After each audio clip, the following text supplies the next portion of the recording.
మీ జీవితంలో ఏదీ సరిగ్గా జరగడం లేదు అనిపిస్తుందా? ఎంత కష్టపడినా మీరింకా అదే చోట నిలిచిపోయినట్టుగా అనిపిస్తుందా? మీరు మీ శ్రేష్టమైన ప్రయత్నం చేస్తూనే ఉంటారు, కాని విఫలాలు మళ్లీ మళ్లీ ఎదురవుతూ మీ ధైర్యాన్ని నెమ్మదిగా తగ్గిస్తాయి. నెమ్మదిగా మనసులో సందేహాలు పెరుగుతాయి. ఒకరోజు మీపై మీకే నమ్మకం తగ్గిపోతుంది. అప్పుడు ఒక ఉదయం వేరుగా అనిపిస్తుంది. జీవితం మారింది కాబట్టి కాదు, మీరు మారారు కాబట్టి.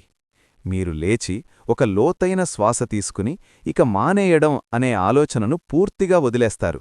భయం ఇంకా మీ పక్కనే ఉన్నప్పటికీ మీరు ఒక్క చిన్న అడుగు ముందుకు వేస్తారు. ఆ ఒక్క అడుగు ప్రయత్నంగా మారుతుంది.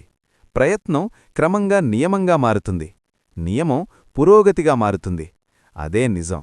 మీరు కదలాలని నిర్ణయించుకునే క్షణమే జీవితం మారుతుంది. ఇప్పుడే ఆ అడుగు వెయ్యండి, ఈరోజే.